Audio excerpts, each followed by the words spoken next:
the time. He's a loser man, a loser man, a loser man, a loser man, a loser man, a loser man, a loser man. Satan is a loser man, he's a loser man all the time. I am on the winning side, the winning side, the winning side. I am on the winning side, I'm on the winning side all the time. I'm on the winning side, the winning side, the winning side, the winning side, the winning side, the winning side, the winning side. I am on the winning side, I'm on the winning side all the time. I looked down the road and I wonder, I wonder. So I look down the road and I wonder how far I am from God. So I buckled up my shoes and I started to run. I started to run. I started to run. So I buckled up my shoes and I started to run. On my way back home to God.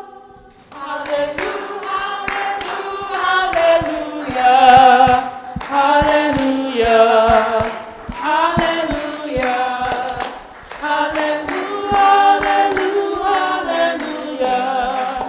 I found my way back home.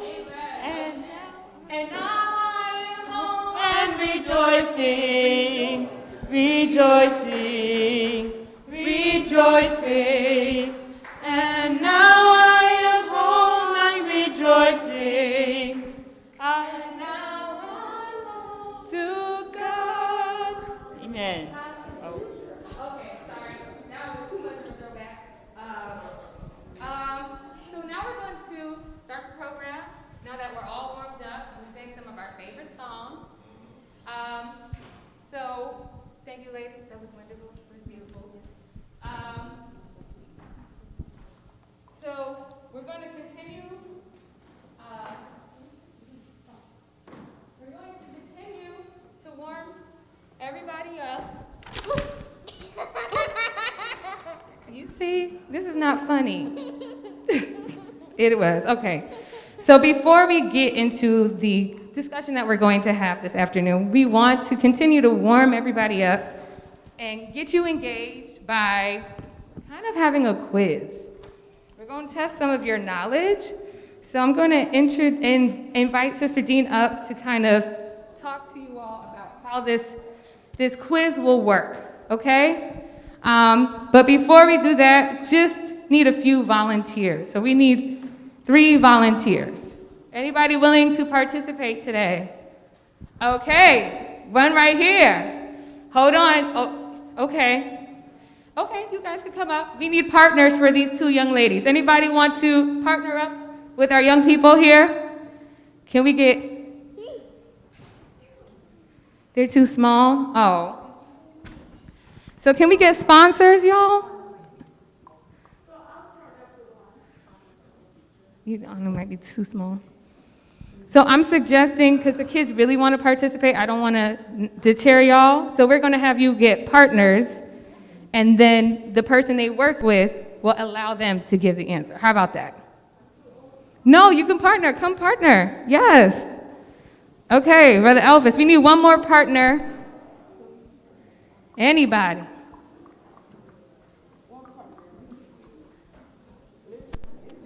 Oh, we need more. Okay.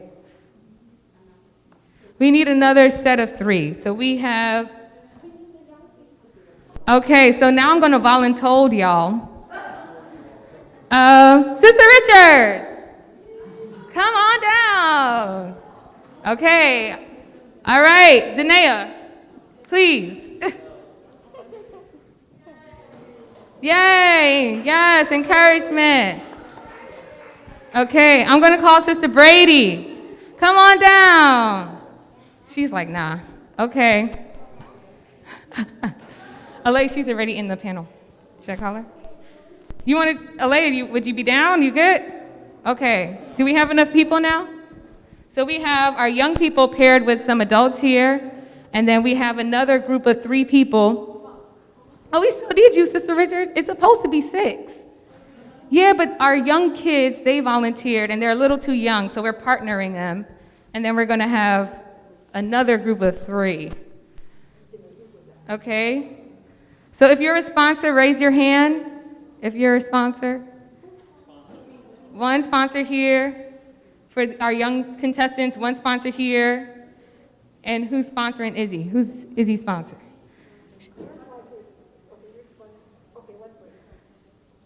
Yeah. Okay, are you good? 1, 2, 3. 1, 2, we need 1 more person. Just 1. Chelsea, come on. I'm gonna call on you. Come on down. Well, goodness. I didn't tell y'all there was a prize, but there is one. I don't know if that would have motivated y'all. Jeez. Okay. So we have a team A and team B. Is that right, Sister Dean? Wait. Okay.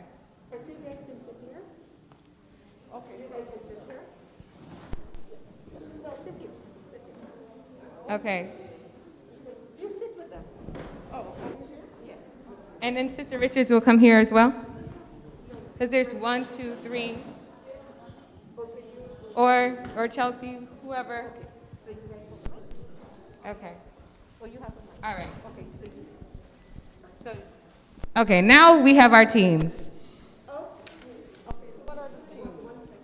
Team A. Okay, so we have 2 teams now. Thank you for volunteering. I hope this goes the way I planned it. So we have, what would you like to call yourselves? Team SSG. Sorry? Team SSG. Team SSG? What does SSG means? It means something.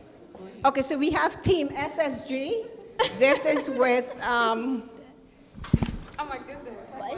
we have Sister Richards, we have Brother Elvis and his son, we have Izzy and Michelle. And what would you guys like to call yourself? Come on, team what? Team A. Okay. All right, so these are the rules. I hope that you have no phones. Nobody should have a phone with them. No prompting from the audience, most importantly. No hand signals, no cheering, no clapping. Contestants must speak loudly and clearly so everyone can hear. The first answer by an individual or team will be the only answer that will be taken. So I'll say that again. The first answer by an individual or team will be the only answer that will be accepted, actually. So questions will be directed to individuals, like 1, 2, 3, 1, 2, 3. And if team A cannot answer, then the question is tossed to team ESG. ESG or SSG? Team SSG. So this is team A? Team A, team SSG. Sorry? I have no idea. SSG. What does that mean? Sweet, great. Oh, they want to change it to the worshipers. Are you okay with that? What do you want to change it to? Yeah. No, you are one team. We're all one team. You are SSG or the worshipers? Which one? SSG is fine? Okay. SSG, and you have Team A. Okay. The scores are being recorded. We have scorers throughout the congregation by 3 individuals, and that is why it will be important for you to speak up clearly and loudly. We have the winning prize will be a gift card to each member of the team. So you have 3, well, we're thinking 3, so you're a sponsor, so the sponsor doesn't get it, the kid gets it. Okay? So we have, for the winning team, each person in the winning team will get a gift card worth $25. So please answer clearly, please think carefully, and we have 1 question for the adults in the audience. The last question will be for the adults. Okay. The very last question. So here we go. Good luck, and let's see how this goes. Okay. So we're going to start with Team A. This question is for you. I am the sister of an Old Testament patriarch. Although I was a woman of God, I sinned by speaking against my brother and was struck with leprosy. Who am I? Miriam. Okay, yes, that is correct. Yeah. Ding, ding, ding. Okay, now, Team SSG, it's your turn to answer a question. Listen carefully. My name meant, when he dies, it shall come. My father did not die. I probably witnessed the construction of the ark. Who am I? I don't know if I said that correctly. Let me give it one more time. My name meant he died. It meant when he dies, it shall come. And my father didn't die. I probably witnessed the construction of the ark. Who am I? Noah? You missed the destruction of the ark. Noah? I probably. Oh, is that your final answer, Team SSG? They said no.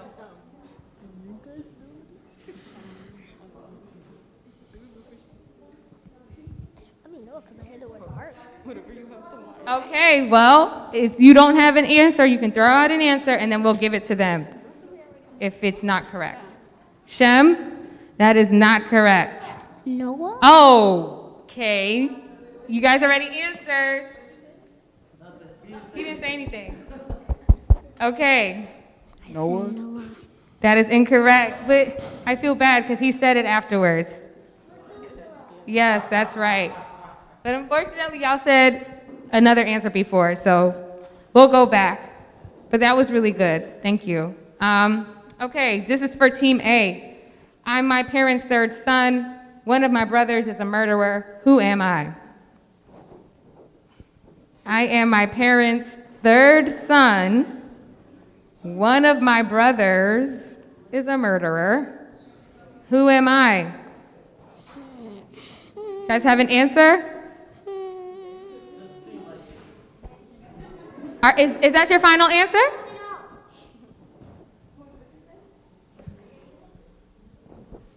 Okay, we're going to count down now. 5. Give an answer. 4, 3, 2, 1. Okay, we're going over here. Yes. That is correct. Ding, ding, ding. Okay. So we're going on to Team A again, or do I go? I go here. Okay, this is your question, Team SSG. I prayed for a son, and God answered my prayer. Then I gave him to the temple to serve God. Who am I? Is I prayed for a son. Samuel. Hannah? That is incorrect. I'm so sorry. It's not Hannah. The question is, I prayed for a son, and God answered my prayer. Then I gave him to the temple to serve God. Who am I? Team A, do you guys have an answer?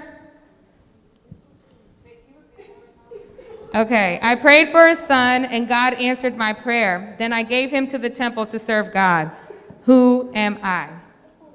Oh. Hannah? Okay, 5, 4, 3, 2, anything, 1. That is incorrect. The answer is Hannah. That's what I said. I said Hannah. I said Hannah.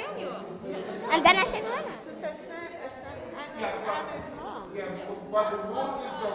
Oh, I'm so sorry. But the rule is the first answer count. The first answer was wrong. Okay. I feel bad because that happened twice to y'all now.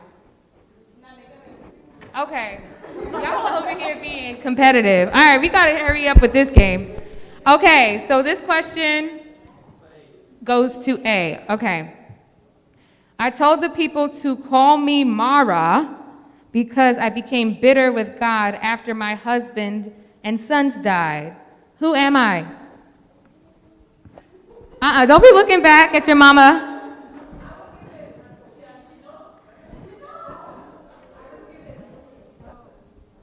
Come on, you guys. All right, I'm going to count down. 5, 4, 3, 2. Lot's wife. Lot's wife. No, that is incorrect. I'm so sorry. Okay, team, yes. Oh, I'm sorry. That is incorrect. Yes, the answer is Naomi.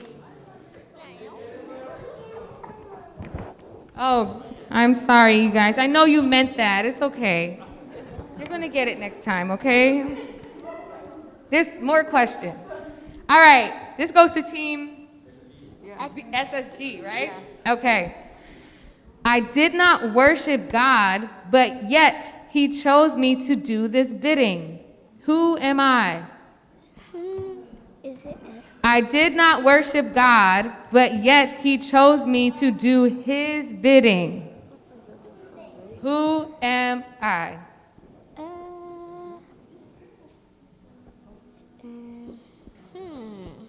You all could just say, throw it out. Say something. I'm going to start counting down. 5, Esther? 4. No, my dear, that is incorrect. Good try, though. Okay. I'm going to give you this question, you guys. Team A, I did not worship God, but yet he chose me to do his bidding. Who am I? God?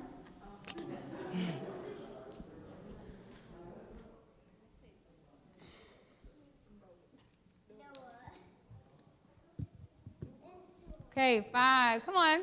4. Noah. She said no one. That is not the right answer. Answer is Nebuchadnezzar. Nebuchadnezzar. Okay. God told me to shave the hair off my head and beard, take a scale. Oh, wait, who am I directing this to? Team A. Okay, I'm sorry. God told me to shave the hair off my head and beard, take a scale, divide up the hair, and burn 1/3 of it. Who am I? You have no clue? Okay. Samson? Oh, sis, you got to give your team a chance to think about it. Okay, well, the answer is Ezekiel. Okay.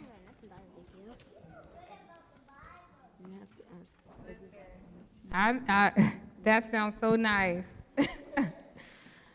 All right, Team SSG. I was a soldier in David's army. The king committed adultery with my wife while I was at war. Without knowing it, don't just answer now. I'm stopping you now. You got to think about it a little bit. Let me finish the question. Without knowing it, I took my own death warrant to Joab. Who am I? I forgot his name. That is correct. Yes, good job. Okay, Uriah. All right, question number 9. And this is going to Team A. I was a runaway slave who was spiritually lost, but the Apostle Paul led me to Christ. In an epistle, Paul asked my master to forgive me. Who am I? Oh, you guys have that? Oh, okay. What'd you say? Oh, what did you say? No, I'm good. I don't know. You don't know, okay. I'm gonna move it over here. It sounded like she was saying Odysseus or something. That's from Greek mythology. Anyway, I was a runaway slave who was spiritually lost, but the Apostle Paul led me to Christ in an epistle. Paul asked my master to forgive me. Who am I?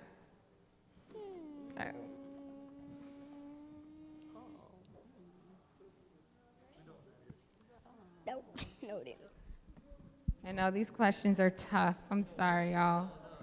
It's like on the tip of your tongue, ain't it? Okay.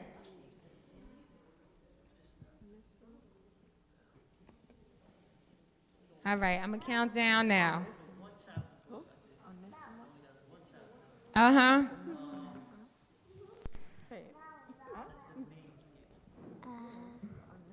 Okay. Well, do you guys have an answer? No? Nah. All right, the answer is Onesimus. Onesimus. Sorry. Yeah, we were about to say that. But we just. You said Onesimus? Yeah, she said it. She said it. Did y'all hear her say it? She did it. I'm sorry. I wouldn't take that from you. That was a hard one. I couldn't say his name. Okay. All right. I am. enough, I guess. Okay, we're going to do 2 more questions that are going to be worth 5 points each, and then I'm going to throw out the last question to the audience because I don't want to draw this out, you know. So I want to, be mindful. This goes to Team A, right? Okay. Though I was a pagan king, I loved Daniel, who served the one true God. Sadly, I signed a decree that almost cost Daniel's death. After I saw my mistake, I turned to... Oh, my heart. That is correct. But it's not your turn. Okay, we're going to give you a next question. Darius. Okay, no. I'm going to give y'all another question. I was a great speaker, so great, in fact that the Lord chose me to be a spokesman along with my brother. We approached Pharaoh with our request to release the Israelites from bondage. Who am I? Aaron. Very good. 5 points. 5 points. All right, guys. This is a big one. And I think you guys are going to do wonderful. Okay. I was a Pharisee, a man of learning. I was lost spiritually. I thought I was serving God by hating Jesus Christ and persecuting his followers. But because of Christ's love for me, he found me along the way. Who am I? It was the boy from the road to Damascus, I think. I don't know. Very good. 5 points. Okay, scorekeepers, can you tell us where the points are? Do we need a tiebreaker? So who won? Team SSG, congratulations. Now, for the last question that goes out to the audience. Can we answer too? Because I don't want to... Oh, here it is. What's behind the change of the church's symbol?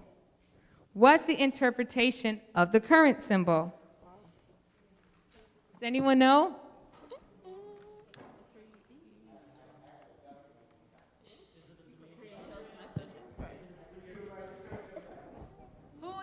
Who's answering?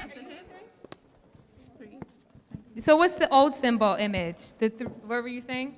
3 angels messages. Yes. Is that That's right. The old symbol was, by way of the background, the old symbol was the image of the 3 angels circling a globe, which represents the messages given by the 3 angels in Revelation 14:6-12, to prepare the world for the second coming of Jesus Christ. So what is the current logo? Is that? Oh.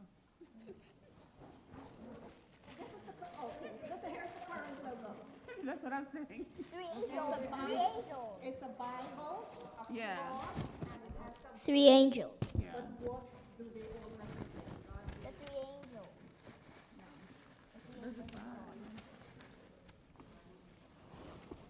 Okay, does anyone have an answer? Okay.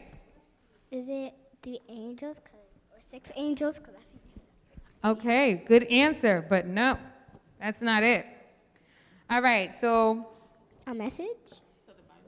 the interpretation of the current symbol is 3 flames representing the 3 angels in Revelation 14. The cross symbolizing Christ's salvation and sacrifice, and the open Bible, which represents the biblical foundation of Adventist beliefs. And the second coming with upward pointing lines symbolizing the resurrection and ascension Jesus. to heaven at Christ's second coming, the ultimate focus of Advent faith. So, yes. Okay. I said 3 angels. Yes, you said you know what? Great job. You already won the game, my friend. you already have a little gift there. So congratulations. Good job. All right. Thank you guys so much.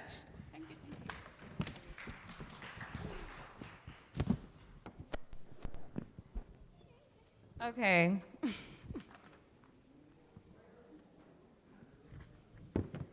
All right, so we're going to move on to the next section of our AY program. If y'all could bear with me a little bit.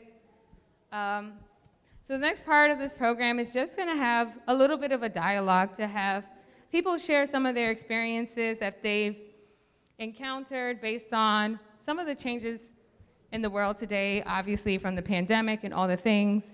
And we would just like for people to kind of have an open dialogue about their current experiences, ways that we can offer support specifically to our young people, and just kind of bring some attention to the fact that, I don't know, they need additional support. How about that? Okay? And, I'm sorry? Okay. And we're going to have Pastor Graham participate and kind of talk with us as part of our panel if you would like to come up here. And then I think Brother Claude Jr., we have Chelsea, and we also have Alea who will be participating. So if y'all can make your way down, that would be amazing.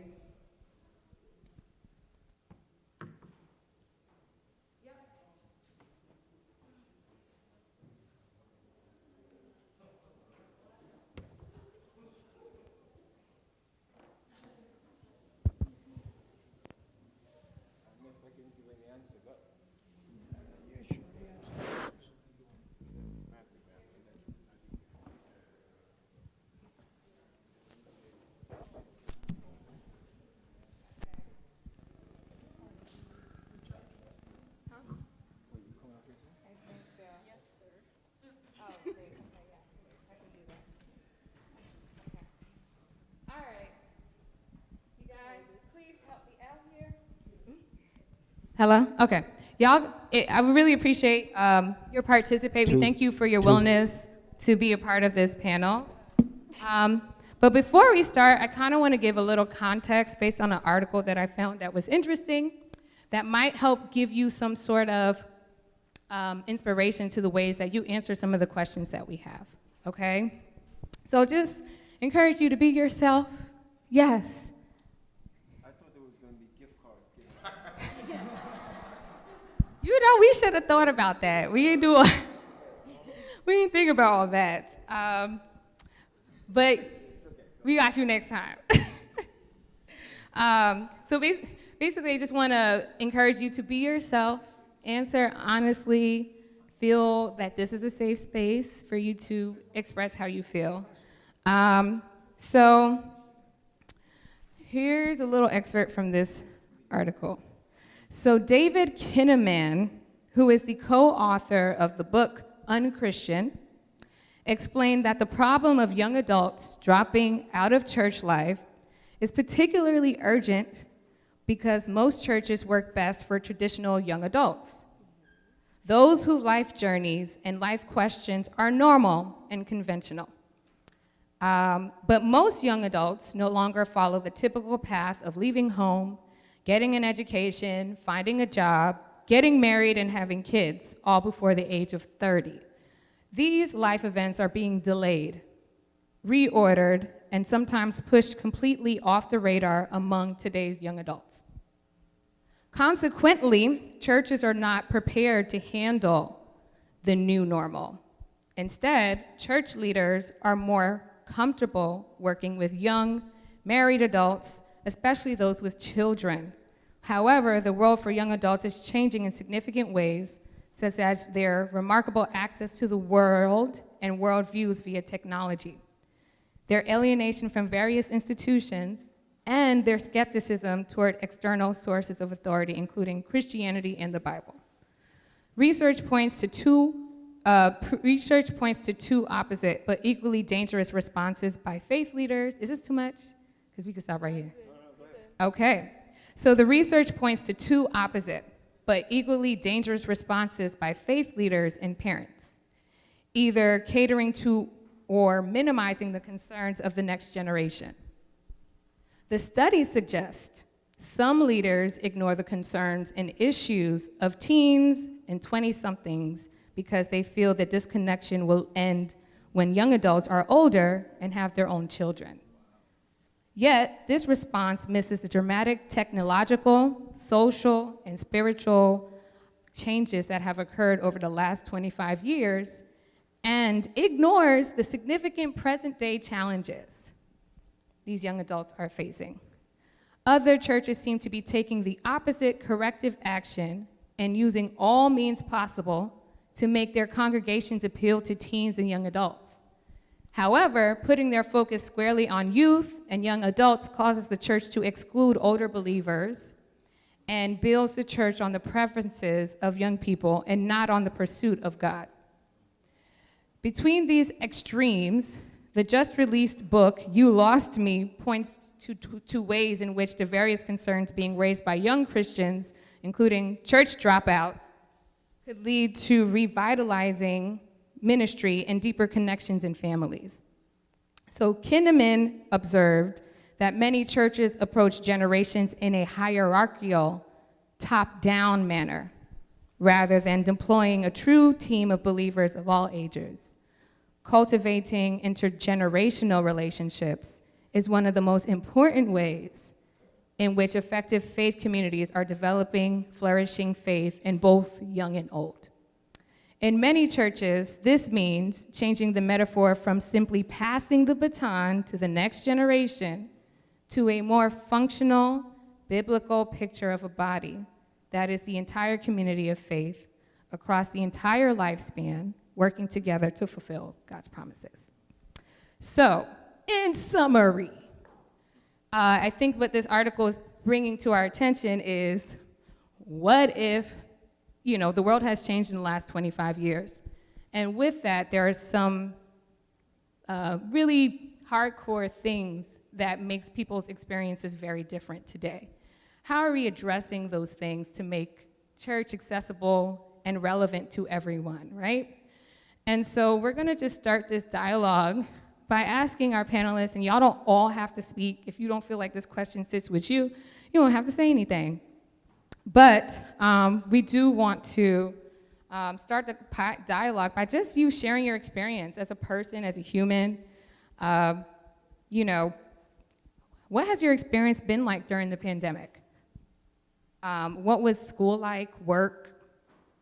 Did you face any emotional challenges?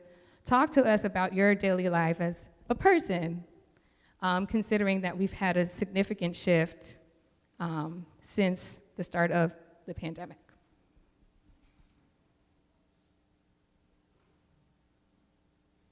Nothing happened to y'all? Is normal? Okay.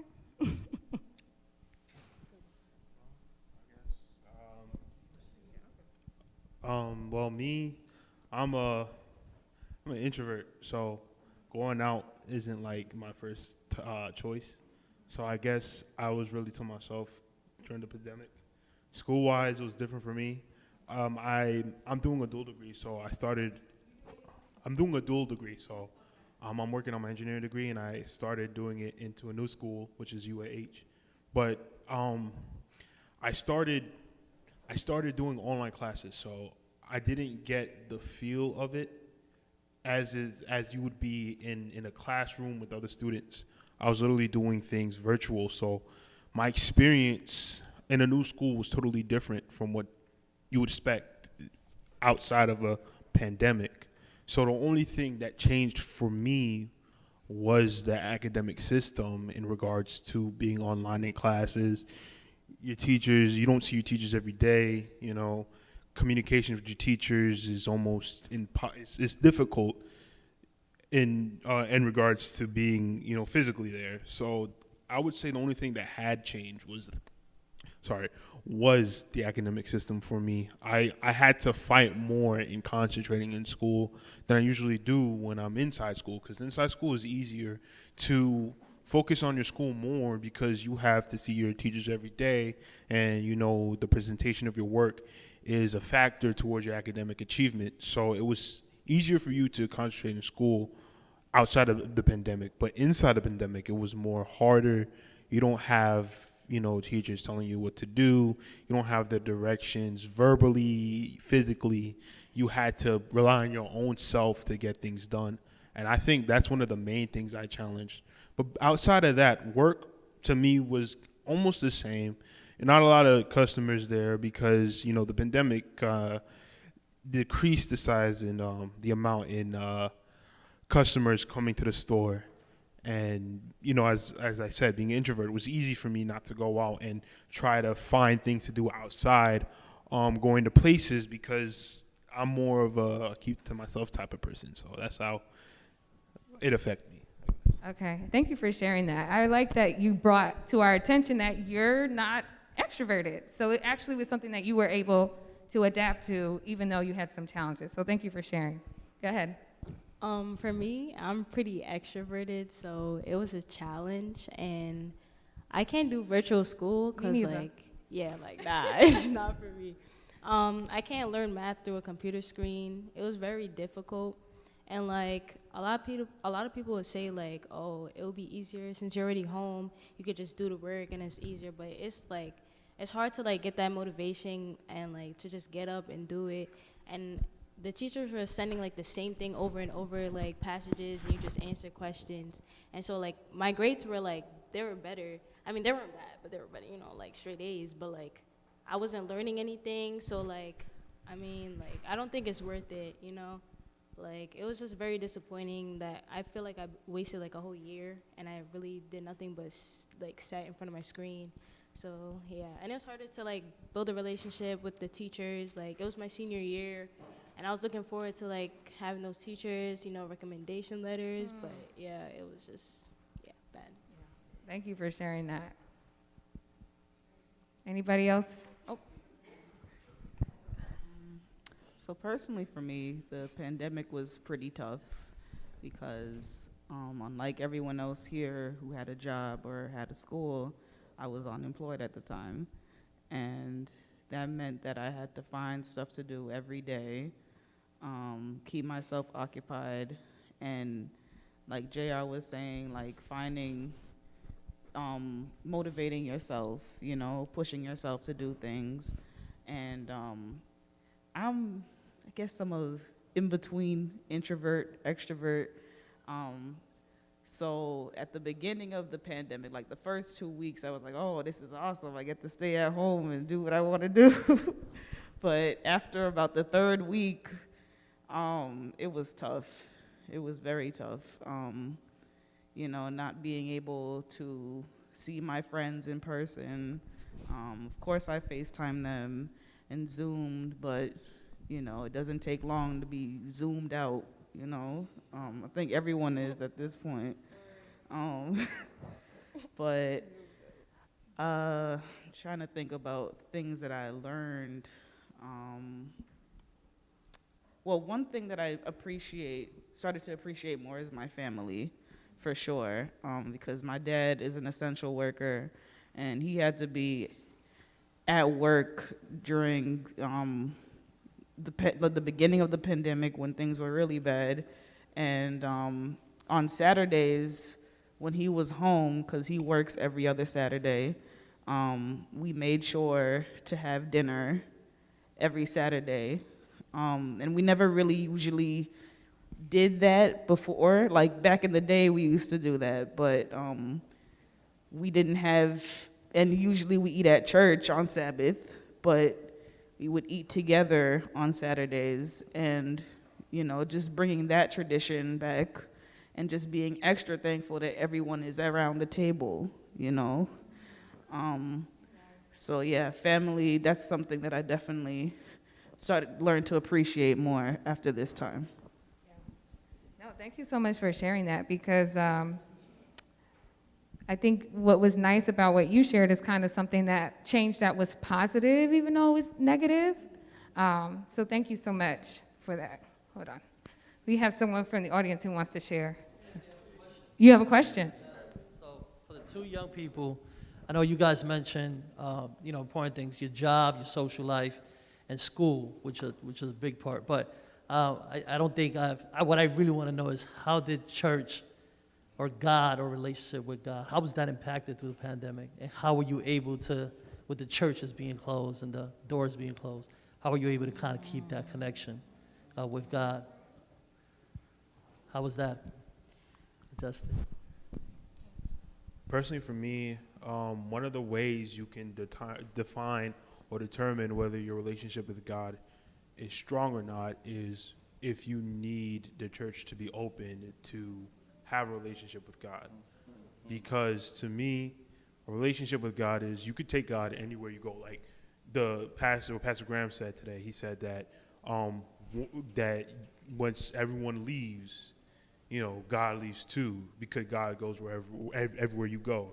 That's one of the characteristics of God. God is everywhere. So in order for me, the way I try to, the way I see it is, God is with you, and you have to bring God wherever you go. So in the pandemic, you can come to a realization of where you are with the relationship with God, whether you needed the church to help you where you needed the church to make a relationship, or where you could find your own way to make a relationship. So I think that came to action to me when the pandemic happened. Finding God on Friday night, Saturdays. Do you spend time with your family during worship? Do you have your own little moments where you're listening to gospel music, or you're reading a Bible passage or devotionals? Things that would open your mind more in having a relationship with God and finding God for yourself, other than relying on church every Saturday morning till Saturday afternoon, to teach you about stuff, finding things for your own. And I feel like that's the defining moment in your relationship during the pandemic with God. Good question. Thank you so much for that. Anybody else want to answer that question? Because that actually was my next question, so I'm glad that you kind of just, you put that out there. Anything else? I think, go ahead, yes. Do you need this?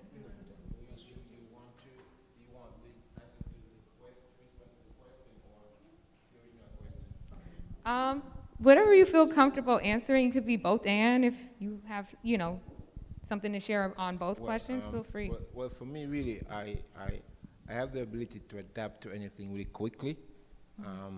The effect in the pandemic was more like indirect to dealing with people who are actually being affected by it.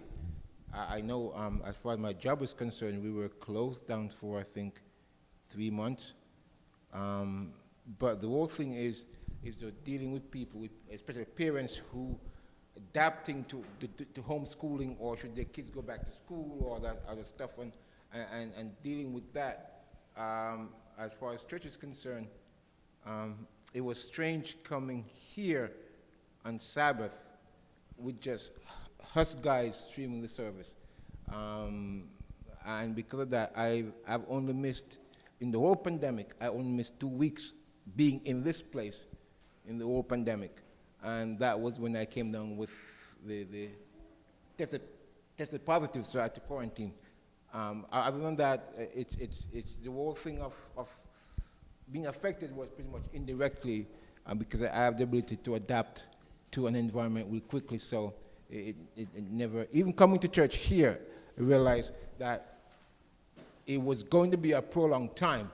Mm-hmm. So I made up my mind that this is what I'm going to do. This is what I'm coming to see. Hopefully, we expected not to last that long, but it did. And the longer it lasts, I know the more stressful it became.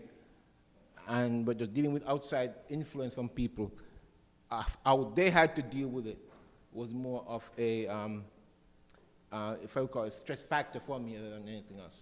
Mm-hmm. And of course, having 2 adult kids being at home doing homeschool, that too, as opposed to them being away at school. But at least what that did is at least it gave us a year of not driving back and forth to Alabama. So that was a blessing in disguise. Mm-hmm. All right. You have anything to share, Leah? No, you're good? Okay, well, just touching a little bit on, because I do want you guys to, we got a little fatigued a little bit. I think sometimes we forget what actually transpired, what actually happened, the magnitude of this shift. And you did touch on, I think you made some really great points between JR and Brother Claude, where you were saying, the virtual streaming experience was different for you being a person who was physically here doing that. And then for you, JR, you were saying that, God is anywhere, so I don't necessarily need to be at church. So that brings up the whole thing of like virtual church, right? In terms of, I know I've been watching church services online for a minute now, right? So now it's something that's more prevalent, where people were very comfortable being at home, watching it and like, well, why do I need to come to church, right? So that in-person connectivity, I think we've become very much accustomed to being like, well, I have to admit, this morning I woke up a little late. Your girl looked at her hair, was like, man, I actually have to flat iron this. And then I was like, well, let me stream. So because I was late, I still was able to catch a portion of the service before I was able to physically get here at church. I almost gave up because my hair was not agreeing with me this morning, but thank God he helped me out. But you understand my point. And we've been accustomed to streaming online, streaming versus in person. What is your preference? How do you think we're going to move forward in the future in terms of people's different, experiences and preferences in terms of online and in person? Yes, won't you please weigh in? Man, I'm telling you, the food was so good. You can't have AY right after food. First of all, let me just say this, and I'm going to come to there's a bigger picture even with the pandemic. Imagine living in a household where there's abuse, and your only escape was to go to work. Yeah. Or, talk about it. Or a child, why, who beating you? Or, no, but there's a bigger picture. Or kids who eat especially in the public school system where they feed them breakfast, et cetera, in the mornings. We used to love snow days, but you got to remember that when there's a snow day, they don't get to eat. Depending on where you are, not Inglewood people, but you know what I mean, people who.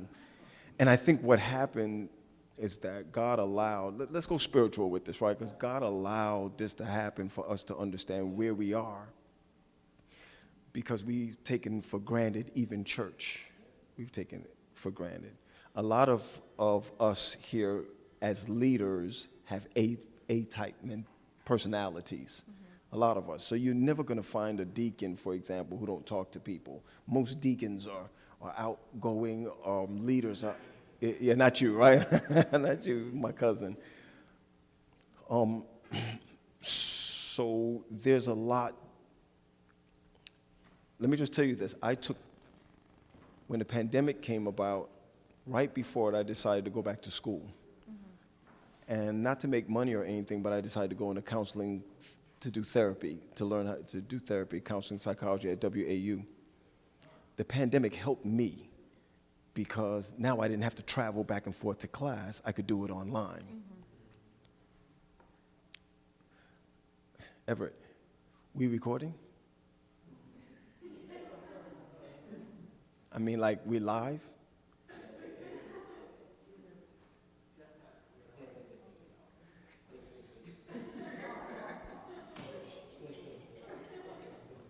So I was able to do great work.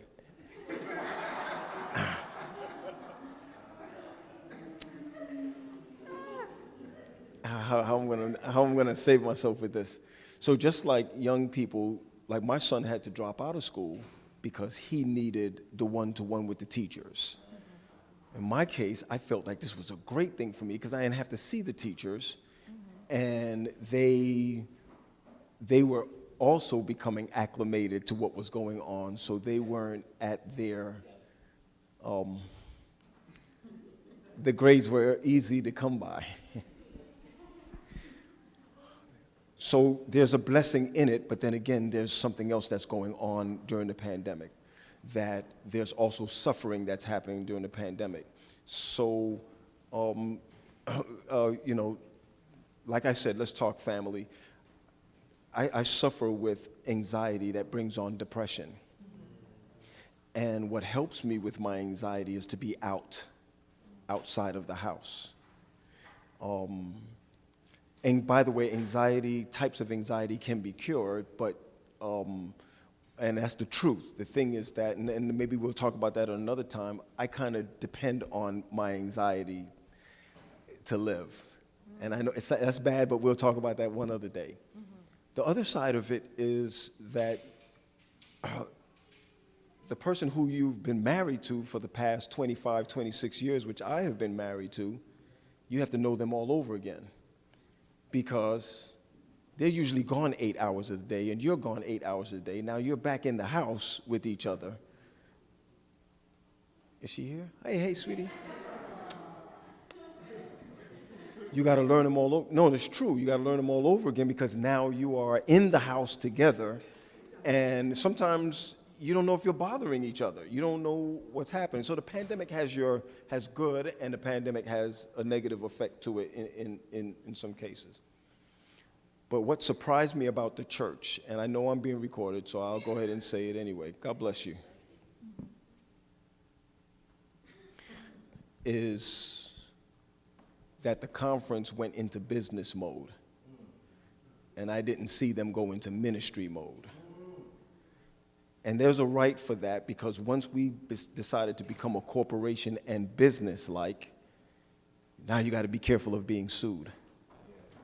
I want you to get what I mean by that. So I don't want to say the conference did this and the conference did that. I'm not against the conference. I work for the conference, but they had to go into business mode immediately, because we could be sued if we open churches and open schools, and now we're moving away from ministry and moving into the protective mode. That's kind of hard to do when you have 180-something churches and you're trying to keep everything together, and now it's PPEs and who could come in, and now we're on another section of it. Who's going to be vaccinated and who's not? Because the church is not allowed to tell you that you can be vaccinated. But let me back up and I'll give it back to the host. 2001, September 11, the world changed for all of us. There were times when your parents couldn't walk you to the gate. Come on, I'm not that old, y'all. Somebody tell me if you're with me, right? You could walk you to the gate. If your kid was coming off of the plane, you could walk actually to the gate and come with them. When your family we didn't eat airplane food. Our parents, or you made your oxtail and you made your veggie food, and then you got on the plane with it. Now you can't bring certain food through anymore. We learned how to adapt to these new rules. The other side of it is that we became more prejudiced. So when we saw someone who we thought was from Saudi Arabia, come on, let's be real. We're now on the plane worried, are they carrying a bomb? I know we could smile about that, but we really became prejudiced over these type of things. So now it wasn't against blacks for a little while. Now it was whoever looked like they're from the Middle East, we now have a problem with them. Everything starts to change. Now people from DC don't want to come to New York because we say COVID is in New York. And now everybody's careful about what's going on. So it actually changed churchhood, because what you see going on in this church, you're not seeing that in any other church, by the way. This is a special church. I only heard one amen from over here somewhere. No, I'm serious. It's a special church. Most churches are closed and they're not planning on opening up. Not even thinking about it. This is the most I've seen or people have talked about coming out to church, because we still have to be careful on the variants. Let me say this for these two people here. First of all, I can't believe you're grown. I just remember him. He's talking all. Like, listen to this guy right here. we now have to be serious. I got up this morning and I preached for over an hour. I heard amen over there. So I upset. No, but listen, but when I was during the pandemic, you only got 25 minutes or you're going to lose your listeners. I didn't have time on Sabbath morning when somebody invited you to a youth day at their church to say thank you, Elder Smith, for having me here, and Sister Ince for having me, Ince for having me here. We didn't have time for all of that because you could easily click the button and go to somebody else. You see what I'm saying? So really, this was an overstatement because I was so happy to be here. You were looking at me. I was looking at you. You didn't mind it if it was interested enough, but even if it was interesting online, you don't have that opportunity. Your church are one of the only churches that have the best music. So I'm not saying it because I'm here. It's true. So we come here, steal the music from here. Yeah, I said it. Look at Everett. He's like, oh, so that's where our stuff goes. And Harain, you know Harain? There's another guy named Harain. We take the music from there and we spread it around the place because a young person, when they're listening to the sermon, if you ain't hot, the first 3 minutes are off, they're going to Oakwood. Or they're going to Knight. Or they're going to another speaker somewhere and don't mind because California is on that time. Do you see the way that things are changing really fast? So praise team, you don't have time to go off key. You could go off key here because we're all praising together. But you online and you go off key, they're switching it. They're going to go to somebody else. So pandemic has made us a little bit different as far as timing is concerned. Host, let me just share this one thing. Come on, wife, ready to go. Now church has to be different like the airlines are different. We don't have to have an elder anymore to stand up in the front to talk about tithing and giving you long stories. Because those who return tithe will always return tithe whether the church is open or closed. Are you understanding what's going on? So it doesn't matter what it is. It doesn't matter if there's a children's story because you can always click them onto somewhere else and then bring them back. So what's happening in the conference now with me and young people is simple. If you don't work to their liking, you're out. Because you don't have time to sit around and say, please turn to Exodus 5, verse 3. Please read this text and follow me through this text. You're going to lose them right away. The best thing to do is to ask them what they want. And here's the second part. Give them what they want. And that's the hard part about this because, like I said today, you don't want to get rid of the principles while you're doing that. So they're not wrong about what they're saying. You can no longer be in church up to 2 and 2:30 anymore because they can now walk out and pick up their phone, go an hour behind at these Texas churches and these Huntsville churches and these other churches and say, I can get my blessing right off of here. And then Cash App to return their tithe or their offering to the place that they just have been. So times have changed, and we have to roll with the times. We have to roll with the times. We good? That was great. Thank you. All right. So like when you did your hair? Yes, exactly. You were speaking about a person like me. You're right. I appreciate that. So, I mean, I think you raised a really great point. I don't want to hold you because I know you have to go. But I really appreciate that you mentioned some of the shifts because I think what happens is oftentimes people kind of look around and it's like, where is everybody? But no one's acknowledging that there are things that are happening that might contribute to. Oprah, let me tell you something. This church, you see, you guys go to this church, so you don't know how great your church is. Church has to close first before you know about what's going good in your church. Let me share something with you. Online church for First Church has been out a long time ago. See, you don't even know that. Because you come to church all the time, you don't know that your media people been doing this before the pandemic. Come on, y'all ought to say hallelujah at that. You know, that it was nothing new for First Church, because First Church has always, what do we call this church? This church is called Teaneck. I know it's First Church, but we call it Teaneck. Teaneck has always been online maybe a year, 2 years, maybe 3 years before the pandemic came.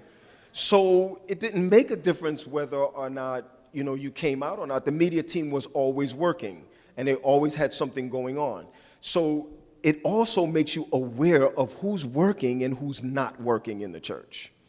So I want to tell you that you've always had that. You have a pastor who travels all the time, and he's always here. He's always, because he works for the conference, he's always all over the place. You all know his story. He'll come up and tell you, oh, I've been here, I've been here, I've been here, I've been here. But your church kind of run itself.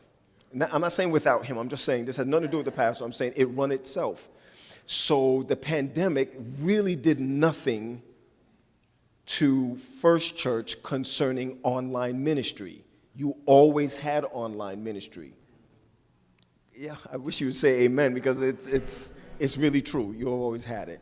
Okay, hairstyle. Go on back. And I think you're right, Pastor Graham, about the fact that I think you're right about the statements you're making, because we kept up during the pandemic, and even though church was not the classic, the way it used to be, at least we had something that the members could attach onto come tomorrow or look forward to Sabbath morning, and I think that's why I probably kept some of the members. And then once the pandemic eased up, we had people who were hesitant to participate in church service, would say, well, no, I probably could do this, I probably could do that during this pandemic. And there's one person here who could testify. I'm not going to call names, but I wish he would say something. But for years, we've been encouraging this person to participate in this particular department of the church. And Who clearing their throat back there? That person. That's a guilty person. That's the person? Yeah, that's a guilty person. Yeah.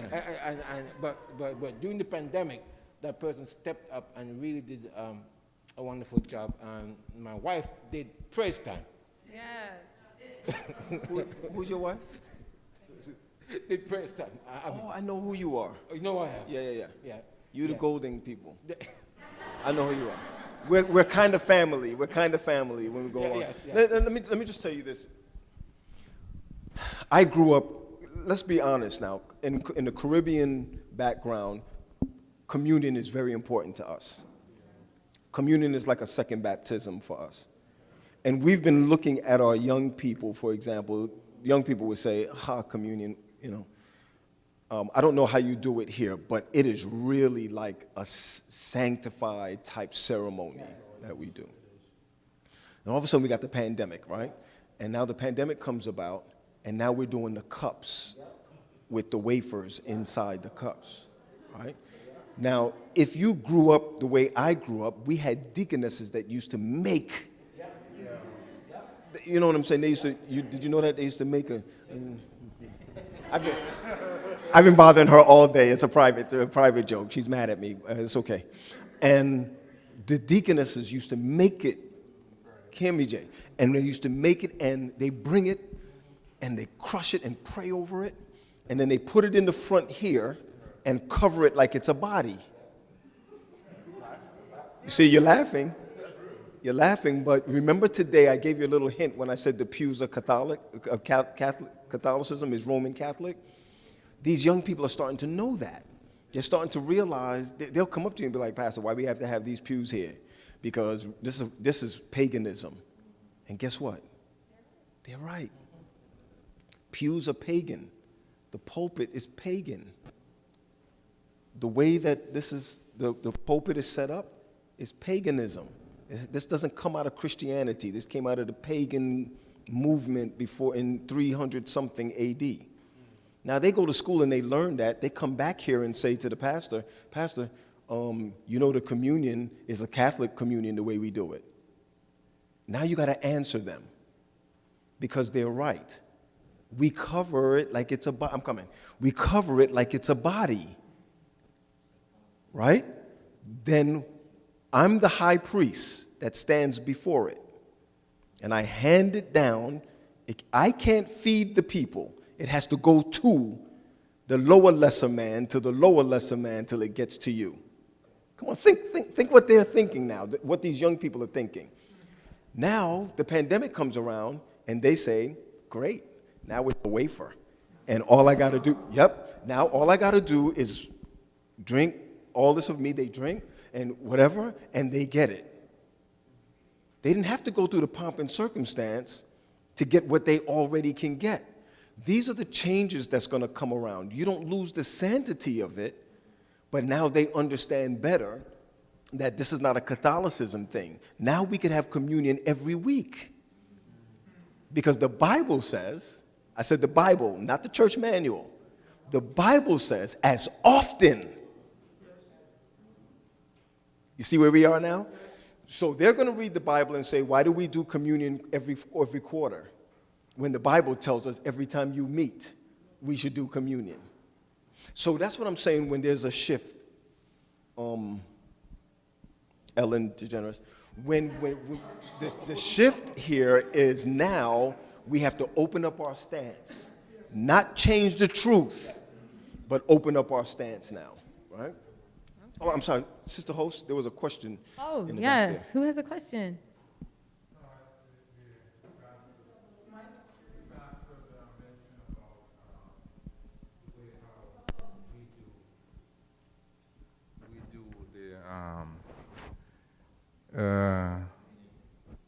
Communion. I'm not a Catholic and never was, and never will be, but I have seen how they approach their communion service. And I've never seen it in the way that we do it. So when you make mention that we are coming from that part of it, I would like for you to explain more.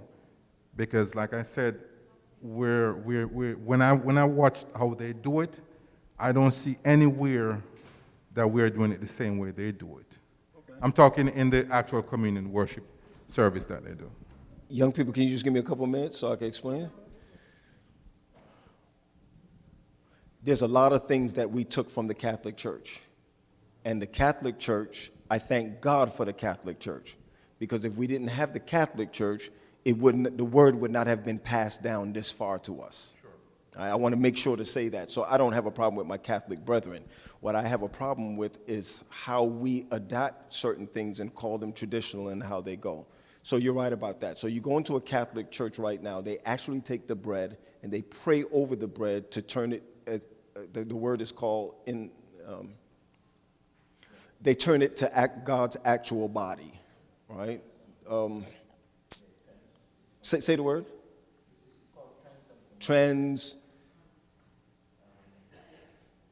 Somebody Google it. When you find it, let me know. It's called trans something, when they turn the actual bread into what's the word? Oh, okay, I thought you were saying. Anyway, they turn the bread. I want to address my brother because he's right. The reason why we need to do this is because more AYS need to be about this so that we could learn more about it instead of just hearing about it. So as communion went down, remember, we patterned this after the Last Supper. Right? What is it? Transubstantiation. That's what it is. We pattern it after the Last Supper. Nowhere in the Last Supper do we do what we're doing now. They were at a meal, a real meal, a Passover meal where the unleavened bread, and they broke the bread and drank, right? Now, as it goes down, the two churches came together. Pagan and, y'all help me, Constantinople, what was his name? Right. The empire came together, and he decided to join the church, and he brought over paganism with it. Now, when our deaconesses make the bread, the deaconesses don't put yeast in it. Am I right? Right? They don't put yeast in it. When they make the bread, they bring it here. When we bring it here, maybe you don't hear us up here, but when we're here, we pray over it and break the bread with our hands. right? Because it comes as a big wafer, and we break the bread with our hands. Before we give each one, we call it a blessing. The Catholic Church does exactly the same thing. We call it a blessing where they're actually turning the bread into God, Jesus' body, and changing the wine into his blood. So all we do is really change it around and switch it up. You don't know about it, but here's what we have in a problem with our young people. They start to read, they go on YouTube, they start to understand what the church is really about, and then they come back and say, wait a minute, we're patterning the same thing as the pagan churches patterning. So even though Catholicism has brought on the way we do communion, the point I'm making is not to get rid of it. The point I'm saying is educate our young people about it so that when they know about it, they won't take it and dump it right away. All right? We don't want them to be able to do that. We want them to learn more about it. When you look at, and I'll tell you, my brother, when we look at the steeple in our churches, those steeples are phallic symbols. Right? Come on, let's be real. You know where I learned that from? A kid. A kid who watched Dungeons and Dragons and all of these things that they have out there. And then they come back and they say, wait a minute, our church is patterned after the church in, or the school of, what's that thing? They work magic, Harry Potter and all that kind of stuff. We bring those things into the church. Our kids pick it up right away. And then they say to us, hey, that was from Harry Potter. We say, no, that's from the Bible. And they say to us, well, show us. And we can't. Are you kind of getting where I'm going with that? I don't want to put down Adventism, and I don't want to put down our kids. It's just that 50 years ago, the pastor was the smartest kid in the room. Now, that changed over 50 years. Now you got a kid you got geniuses in front of you. You can't get up there and talk foolishness because they're going to call you out. And you got to be able to say, okay, I understand about that. Okay, let's go ahead and teach that. Let's figure this out. And I'm not saying to get rid of it. I'm saying let's work those things out. Let me give you another thing the pandemic is going to change. 11 o'clock worship is going to go out the drain one day because there's 24 hours in the Sabbath. Uh-oh. 11 o'clock is not the holiest time of the Sabbath. Oh, boy. I know I'm making you uncomfortable. The holiest time of the Sabbath is the full 24 hours.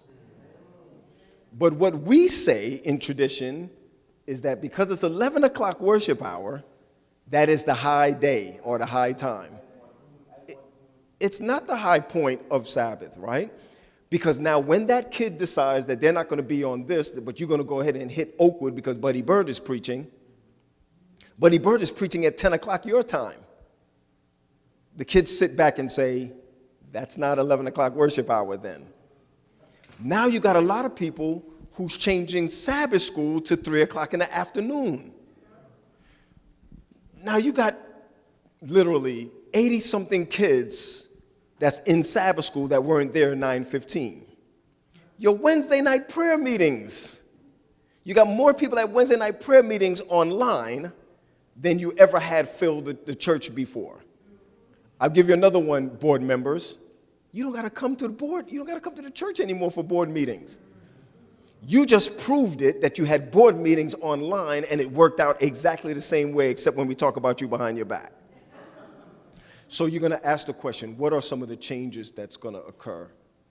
Some of the changes that's going to occur is that you're going to heavy up on some things, and you're going to have this new generation that needs to come on that says, Pastor, you're not authentic because you're wearing a tie. I hear it from my young people. And I say to them, well, I'm wearing this tie because it's traditional for me to wear this tie. But then I also say to my young people, but if you went to see Obama, you would wear your tie. You know what I mean? Go both ways with it. Feed them, take back, feed, go back and forth with it, because the truth is that when we die out,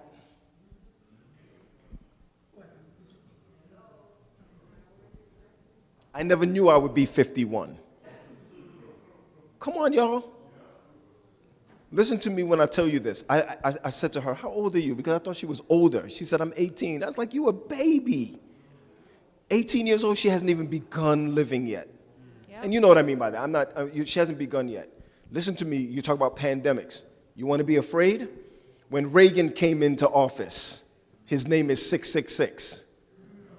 Everybody came to church for Wednesday night prayer meeting because we thought Jesus was coming, right? When we had the oil issue, you have to be older to understand this.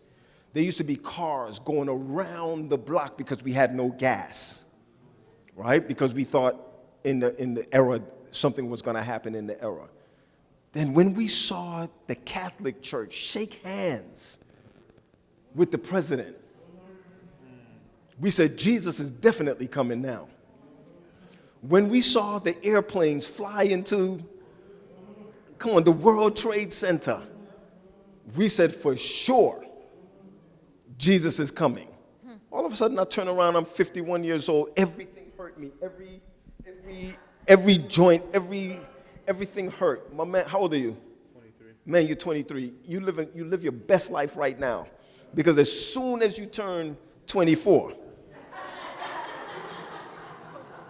come on, y'all, we need to be real with them, right? Let me tell you something. I went to the doctor. Let me see if we have little kids around here. I want y'all to read me carefully, all you older people, okay? Read me carefully. My man, you 24, 25, get married. Get ready, do what you got to do. When you reach a certain age, the Bible tells us things kind of slow down. Gentlemen? All right. Things kind of slow down. I went to the doctor. The doctor was like, you know how old you are? I said, yeah, I'm 50, 51. He was like, yeah, the body no longer is what it used to be like. My man said, oh, Lord. So, Pastor, you got jokes. No. But I do want to ask, I want to start wrapping this up because I know. I'm ready to go. Yes. Don't listen to my wife sitting over there. Okay. But I do want to ask, questions to the panel and everyone because I want to talk a little bit about the sense of belonging. Okay? Just really briefly, okay? Because I think that's like the connective tissue that allows people to experience community and all of those things. So belonging is the feeling of connectedness of a group or community. It's the sense that you're a part of something, you feel attached, close, and thoroughly accepted by your people. But belonging is more than just being a part of a group.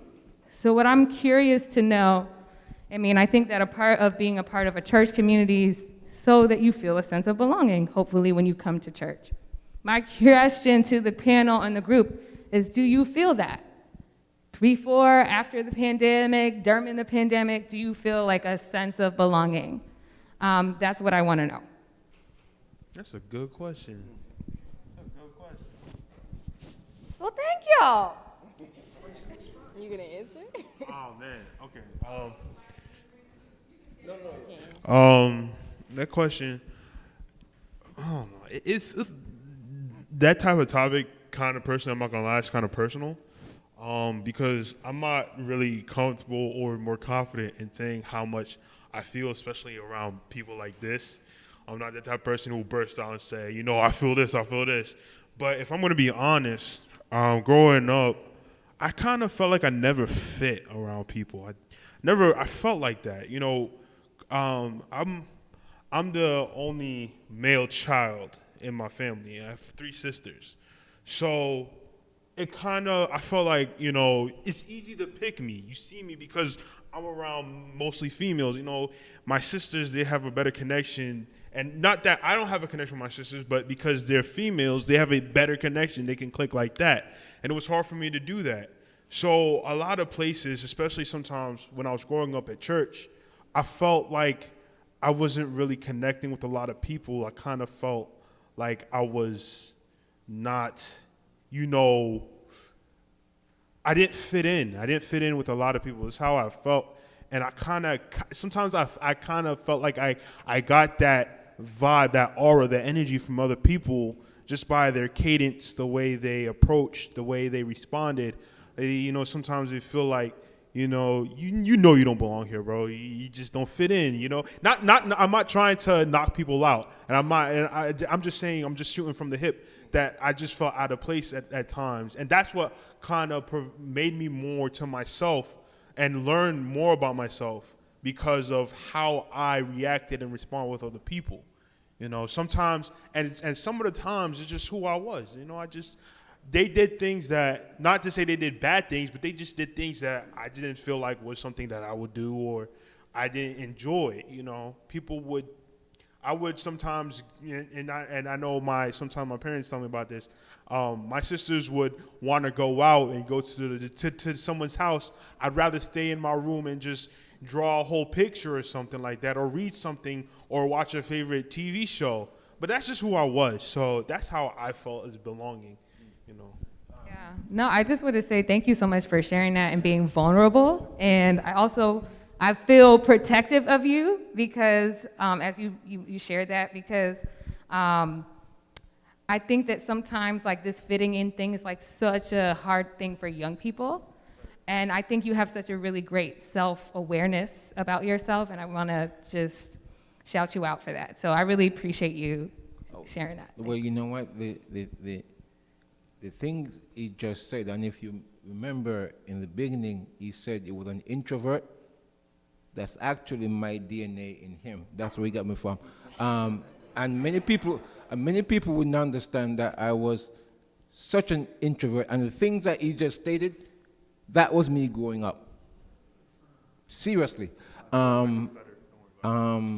Yeah, my sister and my brothers would go out to places, and I would stay home. But you know what I would stay home and do? Draw. Yeah. Yeah, draw. And so, and I tell everybody, tell my family that I understand where he is because that's where I was. And it's kind of difficult to get him out of it because if he's comfortable, but again, that's who I was. And I never taught him my hobby, drawing. Never did. Never showed him what to draw, but he picked it up. Just like that. And it's just amazing to see how, I remember when Abraham went to Egypt and told a lie about Sarah and Jacob did the same thing? It just came natural. And so the thing is, as parents, what we need to do, we need to recognize the stuff that the kids get from us, realizing that we don't have to tell them, but certain things just come natural. And if the good thing comes natural so easy, imagine the negative stuff. But again, what he just stated, years ago, if I was saying the same thing, I would say the very same thing he just said. Exact same thing. Wow. Exactly the same thing. That's impressive. Yeah. So thank you for sharing that. See, I learned something about you. This was very nice. Anybody else wanted to say anything about the sense of belonging that was this topic? Like, do you experience that at church? Is that something that is kind of like hard for you? Alea, I saw you kind of. Go ahead. How about you speak your mind?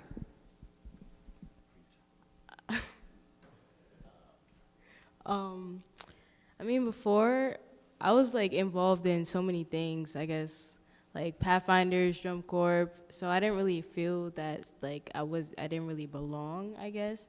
I mean, like, there were like some things that you might want catered to, like you want like different programs, but again, like I was like satisfied, but like after COVID, you know, I was just talking to Everett about it the other day, like there's no Drum Corps and like no Pathfinders, so that's what like I always look forward to and like to like socialize, and it's just like it's more difficult because like when I come to church, like I look forward to seeing my friends as well, and like when I had first started coming after COVID, like not a lot of people were coming. Like today I was even saying like it was packed, like, and that's not even packed, like, and so I was just like, it just made me feel like better, you know, like because there was more people. That's it.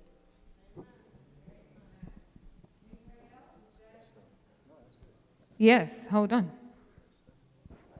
I think I have two sons, and the younger one, he was home for over a year now from school. He's 14. And my wife and I have to pay special or close attention to him because, you know, we hear him speak of a lot of things like, I'm bored, and, you know, a lot of words that make us feel like he needs to get out there. So what we started doing, you know, we started taking him to places, you know, like the mall or wherever we're going, we make sure that he's out there, seeing other people. Because when we hear these on television that these kids are becoming suicidal, we think that it won't happen to our kid. Until it happened, then you're like, wow. So I pay close attention to it because when he used to go to, when church was closed and they used to have all this drum corps by coming to church, these kids were very active. They were active in all these things that community church has. And all of a sudden, everything just stopped, and it's going on and on for a year and going 2 years now, and they're becoming isolated. So the question that you asked is a very good one. You know, community means a lot to kids and also to older people. You know, we are people who needs people. You know, and sometimes, like Claude was saying, you know, we used to go by Claude's house and play domino after church, where we can just, I mean, we all are married, but we still take time and play our domino and we chit chat. So we do need each other, you know. Thank you. Okay. Does anyone else want to share anything? Because we want to wrap it on up. Okay. Yes, I like that. Y'all can call me Oprah. I need to make Oprah money. I just want to share a little bit. I was listening to the questions before. During the pandemic, I went to work every day. And so I did not experience what people experience being locked up at home, because I was at work every day. So it didn't affect me that way. On what Claude was saying, Junior, I remember you in my Sabbath school class, and I tried to reach out to you because I realized that you were like a step back. You were not really active. Remember, we tried to reach out to you and tried to get into you to be more active in our Sabbath school class. But I realized, now that you say that, now I understand what was really going on. This morning in Sabbath school, I was talking with the kids, and I was trying to explain to them that I understand things differently now, and Pastor spoke about it also, strengthening the thought that I was discussing with them. They would remember that. We were talking about the changes and why the young people leaving the church. Why are they not coming back to church? And as soon as they turn 18 or 19, 20, they want to leave the parents' home and disappear. And we were trying to find out, well, what was causing that. And I was asking them to give me feedback on how better we could make things for them so that they wouldn't leave the church or walk away. And I asked a question, and I think it was you, Aliyah, that gave the answers. Because I said, I spoke to a couple people, and they said to me that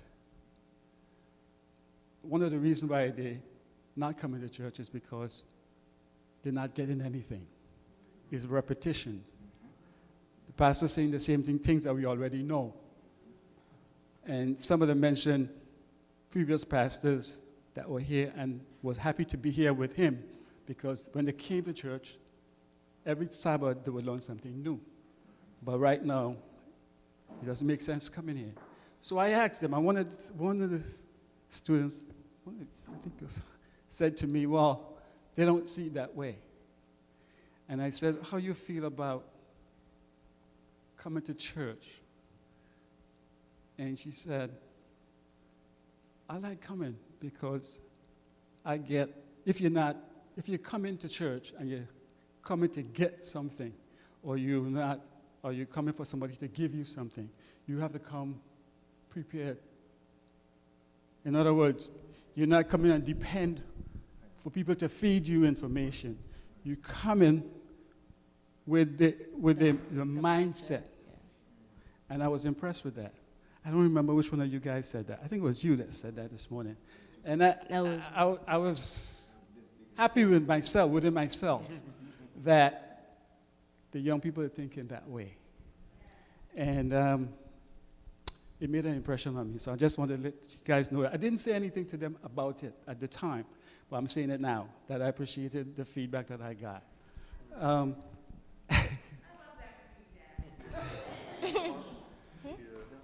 Yeah, that's her dad. I know why she said that. We always butt heads on certain things that we talk about. We butt heads on that. But as I said, I was speaking to different people on the subject of what's happening with the church. And I'm looking at things differently. Plus, the things that you said this morning strengthened some of my thoughts. Thank you. Love that. You know, and one of the things Pastor said this morning too, that we bring God here with us. So if you come and it's boring, we need to check ourselves. And the other thing is, and I have to give Everett kudos for this. Yes. What he's doing now is cooperating as many young person in that department that he can. So I'm just letting you guys know this. They are in training. Things are not going to go smoothly all the time because they are in training. Give them the chance to do it until they get it, because they are in training. He's doing a good job. Danae is here just about every Sabbath morning. Isaiah is here just about every Sabbath morning. So just give him a chance to work with them. And something impressed me today so much. I'm not sure how many people saw it during the praise time. Mm-hmm. Do you see the transition? Yes, who was the oldest person on that stage this morning? Yeah. Do you see? Yeah. Do you see? Yeah. So, yeah, it's going to take time to come back. We may have to do things over and start from scratch, but we need to be patient and just don't criticize. Just find a ministry. Yeah. Even if it's your own, find a ministry, because that's what it's going to take for a church to come back from this pandemic thing. Is we all have to be inclusive. Sister Michelle. Yes. No, wait. I see Sister Michelle. Hold on. Before we do that, I just want to say, I really like this dialogue. I like to hear people hear different things from different people, from different perspectives, and say, you know what, I learned something new. Like, if you can do that, you're growing. And so that's awesome. So, Sister Michelle, you got like 2 minutes, because we got to go. Okay. Pastor, I don't want to put you on the spot, but we have a lot of work to do. I think the way you said you were praying for your son, we have to pray for young people like that, because they grew up in the church, but they're still searching. The question they're asking, they're analyzing us. My daughter keeps saying, we can't go forward if we don't know the why.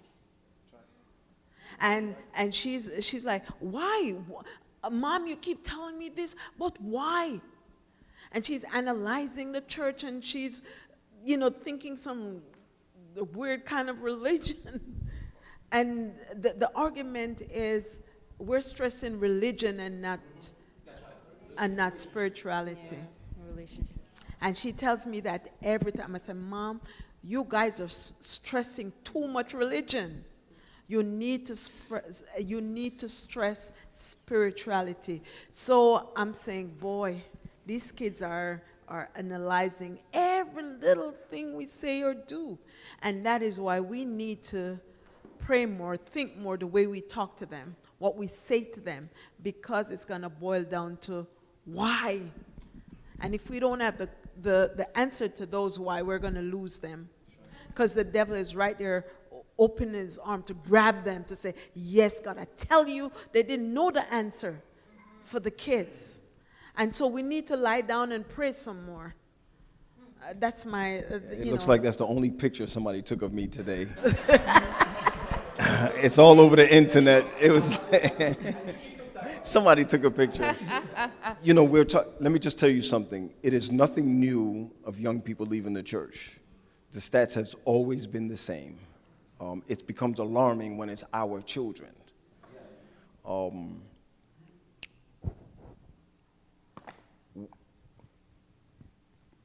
You know, MV was the time that we talked. And when you cut out MV, you cut out the dialogue. Sabbath school is the time that you talk.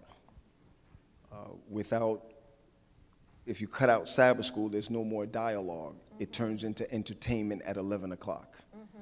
Because at 11 o'clock is the only time when it comes from here to here, but it doesn't come back here. It just goes this way, so it becomes an entertainment type thing. The Adventist church young people has always been the people of the books. And when we start to get back to the books again, then we can start to answer the question, why? Our young people are leaving the church, but they're not leaving God. That's the hard part about this, is that they are leaving the institution, but they're not leaving the relationship with Him. And it's hard for us to tie that together, because we believe that the church is the relationship that you have with God, when actually it's the other way around. God has a relationship with us first, then we find the church. And for the danger comes in with those of us who have grown up in the church. It's easier for someone who have come into the church, they keep that. But for those of us who grew up in the church, we see the waver from side to side. One of the things that I want to say to you, and I'll say this to sister that's running this AY, and I hear her when she says, I like this. We need to continue to do this. The real question is, ain't nobody stopping us from doing it. When we stop the conversations, that's when the church starts to go from a grape to a raisin. So Pathfinders will never be the same again, by the way. Adventurers will never be the same. School will never be the same again. And so what I want us to be able to do, I think you were saying this, you look like my uncle, so bad, man. What I want you to understand is that even though they make them, we want the young people to do stuff and they'll make a mistake, flip the script. We can learn from them. There's a whole lot we can learn from our young people. Once they put it out there and start to teach us certain things, you'll be surprised how the church will turn based on what they can teach us. Now, it's the pastor and it's the media team. You see the change? It's not pastor anymore, elder, and you know what I mean by that. Now it's, if you don't have a media team, you don't have a church. And that is, do you know that at Andrews University, they were coming out with media pastors 5 years ago? Do you know that? Don't you think God saw this coming a long time ago and nobody ever jumped to it? So really and truly, the pastor of the church, and you know what I mean by this, is really whoever's running media. Because that's what's getting out in the world to be able to come back around again. So I'm going to tell you, I've had a great experience today because my first time coming out was a youth day, which makes me feel really good that we could do this. But it also showed me that the 180 other churches that we have out there need to press towards the young people because they have answers too. Yeah. You're 23 years old? Believe me when I tell you this. That was the age of first elders back in the day. First elders weren't 50, 60 years old. They were young people in the church. You go to Jamaica right now. Who's running churches in Jamaica right now? They're all young, 19, 20-year-old first elders that's running churches right now. So we have to get back to allowing our young people to do the work. Amazing. Yeah, Sorry. I just wanted to interject right here. You see, one of my thoughts that I've come to is that God is a purposeful God. Oh, yeah. And there's nothing that God does without a purpose. And so, no matter the experiences that we have, God allows everything that is happening for a purpose. And as bad as it may seem, and sometimes it looks like we're just at an end, but there is still a light at the end of the tunnel. It is for us to really understand what it is that God wants for us and His purpose. Everything that we do must be purposeful. And so if we're thinking the way God wants us to process things, and we adopt the same principle that He's trying for us to understand, to be purposeful in our doing, purposeful in our worship, purposeful in our loving, purposeful in our caring, we will find that the world, with all the changes that is happening, we still have a light to carry out there. And we need to do what it is that we need to do. I love the point that you made, Pastor, about our young people and how they're expressing themselves.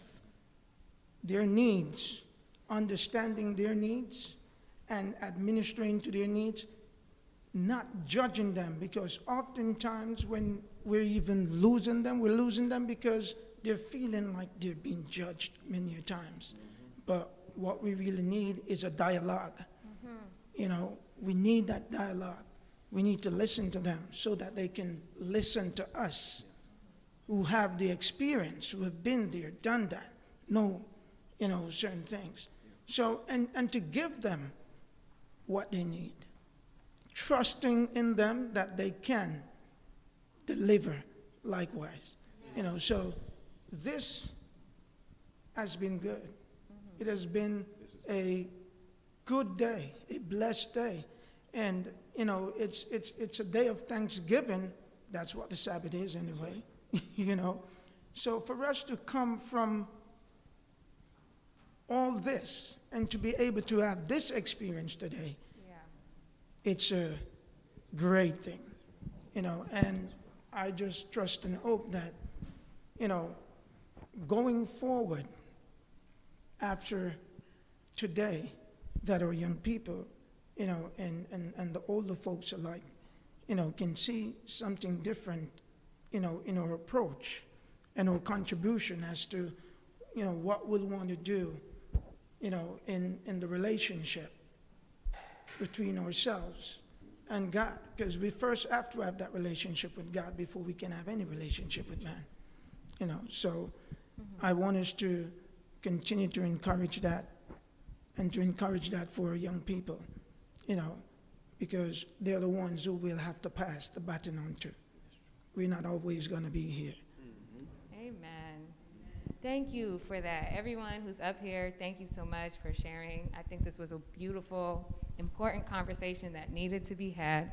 And it was really wonderful to hear that we all have really different point of views or perspectives because we're different people, but we are moving in the same direction. And so if we're interested in moving the culture forward, that's all I care about. Everything outside of that is a wash. So I'm happy to hear y'all share the things that you shared today. And thank you so much, Pastor Graham, for taking the time to speak with us and spend the day with us, to your family for allowing you to be here this long. And so we thank you. And then, of course, to all of our panelists, we appreciate you sharing and being vulnerable with everyone here in the church today. So thank you.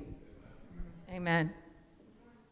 Okay, so I'm headed,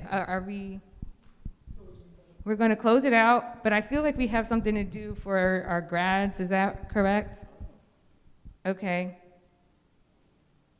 Oh, Sister Michelle.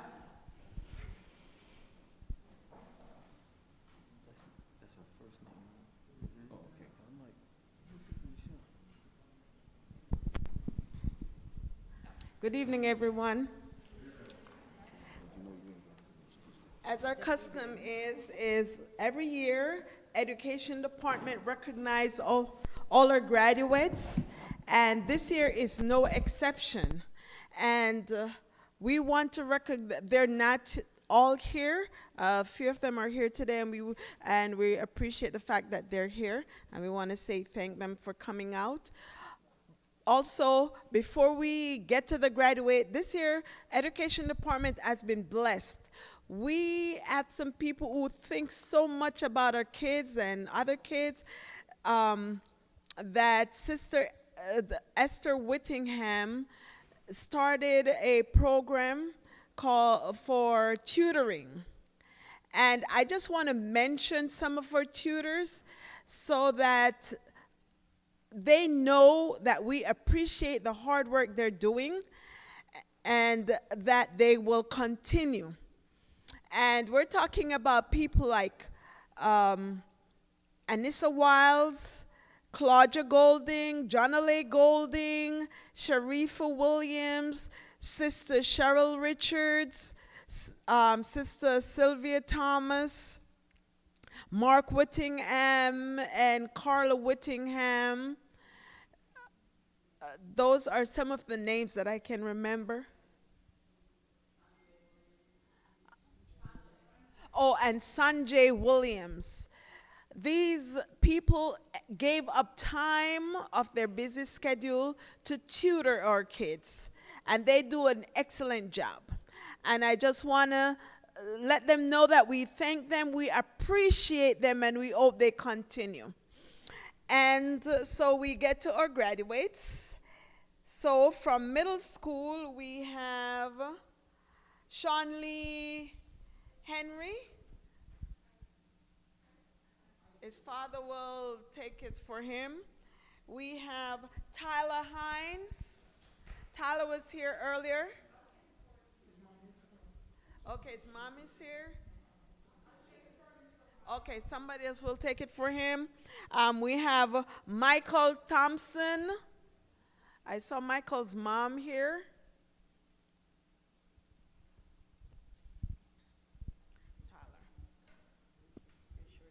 We have Michael and Matthew Thompson. We have Shanika Thomas.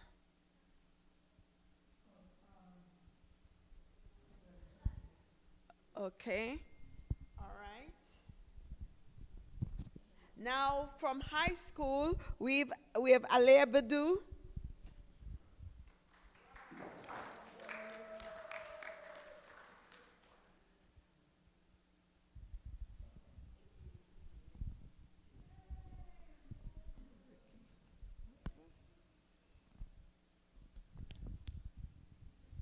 And Jillian Wright, anybody here can take this for Jillian?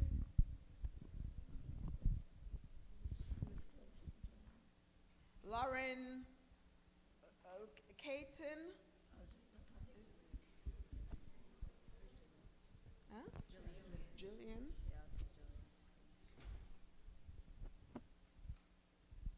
Kashawn Bloomfield.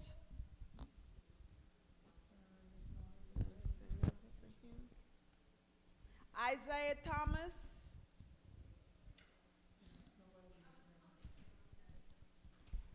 Oh, so the Thomases, you are down. Kristen Gilmore. Take Isaiah. I'll take Shanika's and Isaiah. Ooh. Shanique and Isaiah. Shanique and Isaiah. Yeah, because I'm going to their house later. Isaiah Thomas. And you have Shanika. Can you give me that? Shanika Thomas. Thank you.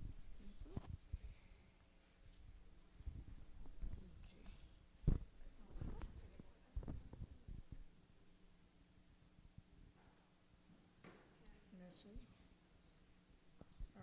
Iana Nessie. Iana Nessie. That's what it says?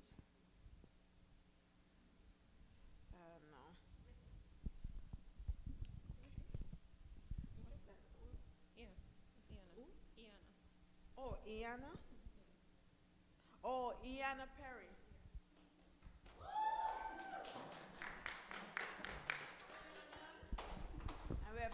Kristen Gilmore.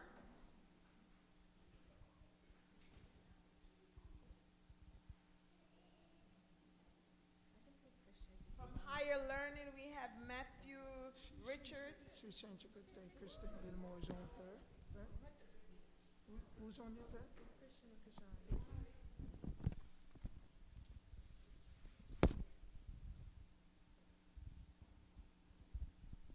We have Benjamin Mays, Frank Arrow, Sonia Caton,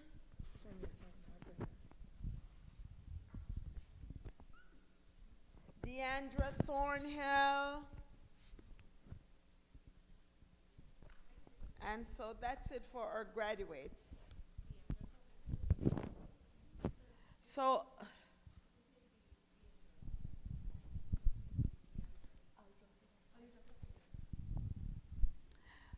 we're just so grateful when our kids make strides in life, and I just want to encourage us.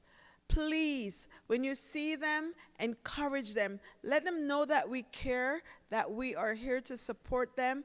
We're not just doing this because we don't have anything else to do. We're doing it so that our young people can know that we care for them as their church.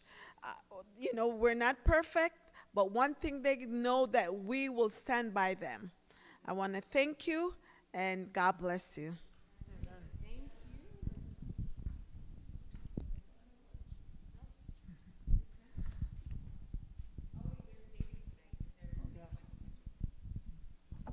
Okay.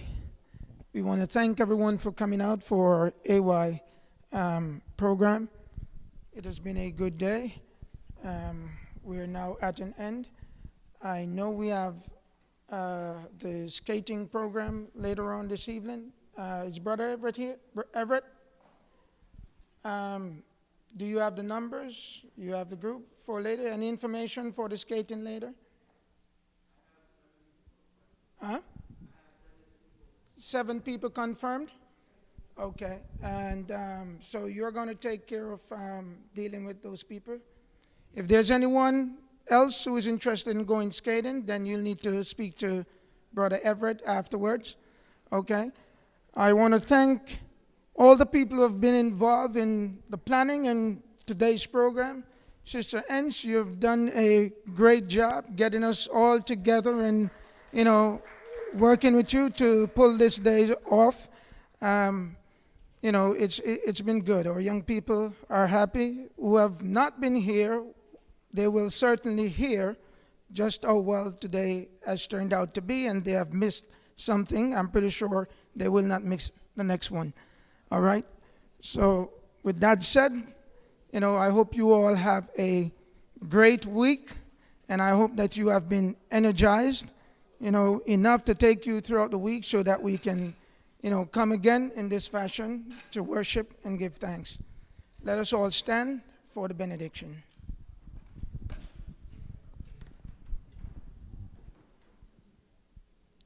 Let's bow our heads. Father in heaven, we just want to pause for a moment just to give you all the glory and all the thanks and all the praise for what you've done for us. Thanks for giving us such an awesome day in your presence. We ask now that as we face the untried week, that you will strengthen us, that you will give us the unction to function. We pray that in everything that we do or say may be done to honor and glorify you. May our life continue to be a witness to those out there, dear Father God. Keep us faithful to the very end. We pray in your name. Amen.